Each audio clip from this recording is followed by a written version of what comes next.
Vamos falar sobre os testes disponíveis para a Covid-19 aqui no Brasil e as principais dúvidas, tanto de profissionais como de pacientes. Vamos falar também uma novidade agora sobre o teste para assintomáticos, o soro anticoronavírus e o teste genético. Bom, atualmente no Brasil nós podemos dividir em dois tipos.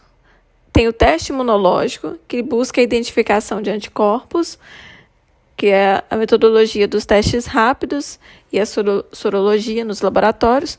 E também tem o teste molecular RT-PCR, que faz a detecção do próprio vírus a partir de seu material genético. Como que é feito o teste rápido? Qual que é a metodologia utilizada?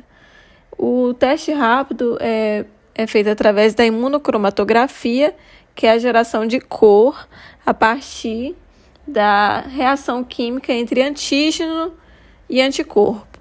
O antígeno é a substância estranha ao nosso organismo, no caso, o Covid-19. E o anticorpo são defesas do nosso organismo, IgA, IgG, IgM. Mas a gente precisa respeitar a janela biológica. O paciente que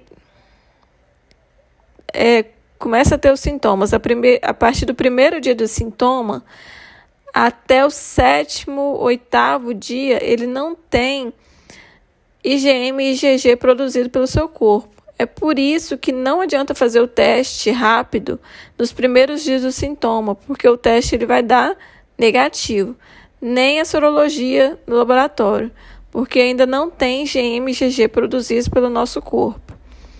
Qual é o teste ideal? Qual é o exame ideal para se fazer nos primeiros dias do sintoma? O RT-PCR, porque o RT-PCR ele procura o RNA viral e é justamente isso que é produzido nessa fase aguda da doença.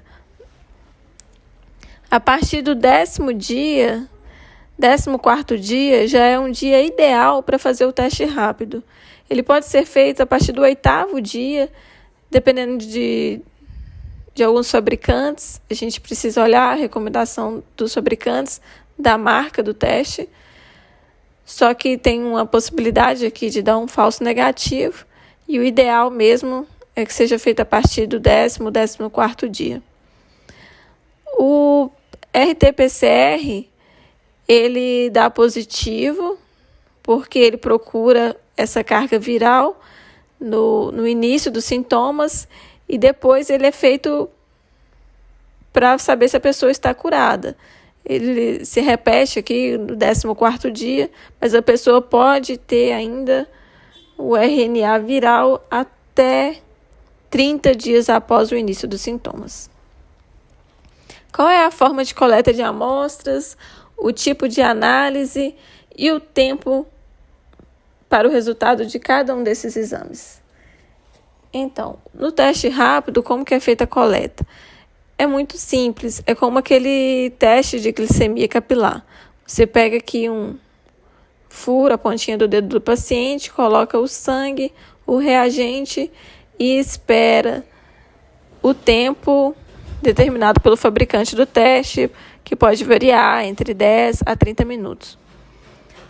Mas lembrando que esse exame só é indicado a partir do 7º dia do sintoma, para que não possa ter um resultado falso negativo. E a gente também tem o RT-PCR, que atualmente ele é considerado o padrão ouro para o diagnóstico do coronavírus. E como ele é feito? Ele é feito através de um suave, que é esse cotonete aqui, parecido com a haste de um cotonete.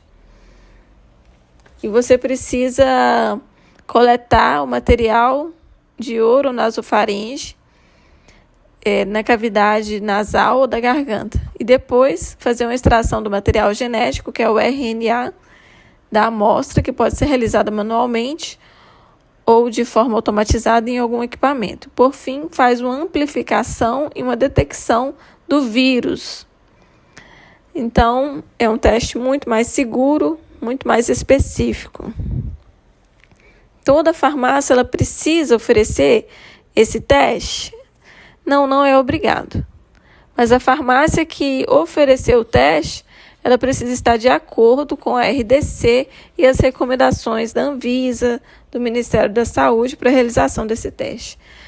Precisa seguir as boas práticas farmacêuticas, precisa ser realizado por um farmacêutico treinado, utilizar dispositivos devidamente regularizados junto à Anvisa e garantir o registro e a rastreabilidade dos resultados. É importante também que dentro da farmácia tenha um local separado para os pacientes que procuram a farmácia para fazer esse teste, para que esses pacientes não tenham contato com os outros pacientes. Eu posso comprar o teste e levar para casa? Não foi aprovado, não foi autorizado pela Anvisa a realização do teste em casa, que é o autoteste, assim como faz no teste da gravidez. Não foi aprovado.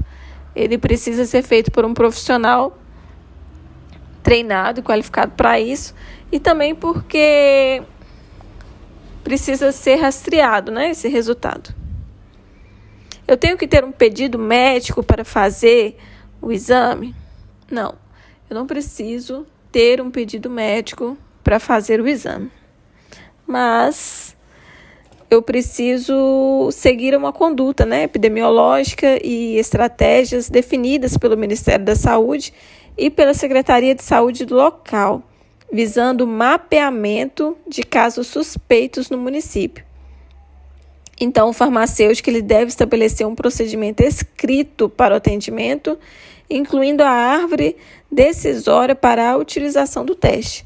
Essa árvore, esse fluxo, né, para a utilização do teste, ela deve ser elaborada de acordo com a instrução de uso do teste disponível no estabelecimento e respeitando aquela janela biológica que a gente falou, né? Aquela janela biológica do paciente, porque precisa ter um dia correto para fazer esse teste rápido. O que são resultados falso positivo e falso negativo? E quando isso pode acontecer? Quais são os exemplos? O falso positivo, o teste ele é realizado e liberado como positivo, mas a pessoa ela não está com coronavírus, ela não está contaminada. O que acontece? Na sorologia, pode ocorrer em alguns testes uma reação cruzada de anticorpos de outros coronavírus. O teste não é muito específico. E no teste RT-PCR, o padrão ouro, pode acontecer um falso positivo? Pode acontecer. É muito difícil acontecer, mas pode acontecer sim, quando há uma contaminação da amostra com vírus de outro paciente ou do ambiente. Então, precisa ser um laboratório confiável e os profissionais, eles precisam ser treinados para garantir a confiabilidade de todo o processo. Eles precisam ser treinados para reduzir riscos de contaminação, erros analíticos, né? E o falso negativo, quando é que acontece? O falso negativo, o paciente ele tem a doença, mas o teste liberado tem um resultado negativo.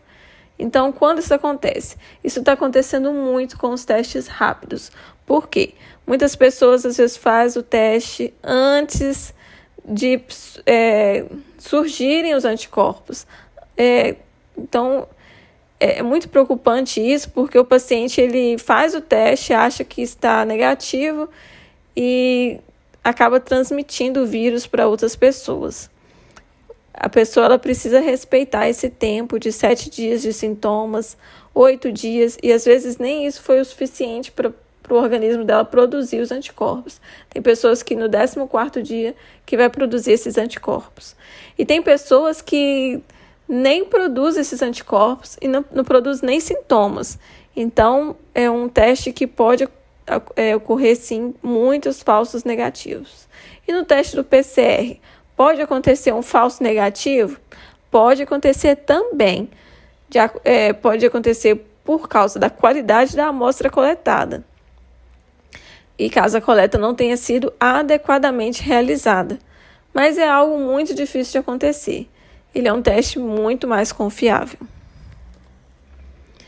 E esse teste para assintomáticos e esse soro anticoronavírus, que é uma novidade agora no mercado, são estão em fases de estudo ainda, mas a Fundação Ezequiel Dias, a FUNED, ela tem concentrado importantes estudos em relação a isso.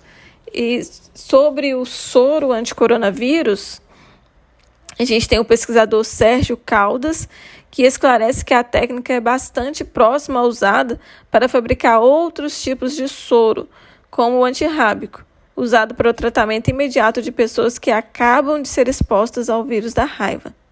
O soro, ele é uma preparação farmacêutica composta por anticorpos retirados do sangue de cavalos expostos de forma controlada ao coronavírus morto e inativado.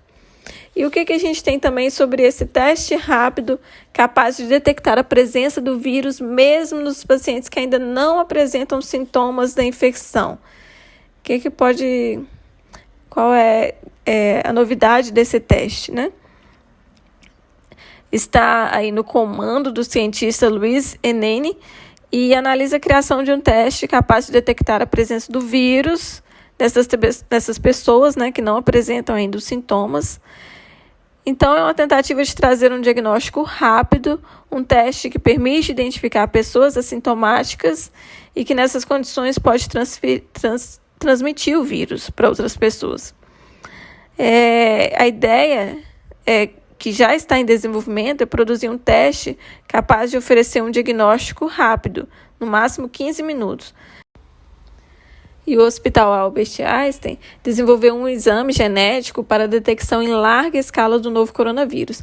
A técnica ela possui alta precisão e pode ser considerada uma opção viável de testagem em massa. O método ele já teve a sua patente registrada lá nos Estados Unidos e estará disponível a partir de junho. O exame desenvolvido utilizou como base a tecnologia, né, denominada sequenciamento de nova geração, que analisa pequenos fragmentos de DNA para identificação de doenças. Para detectar o coronavírus, os pesquisadores adaptaram um método para a leitura do RNA, outra molécula biológica que está presente em diversos tipos de vírus.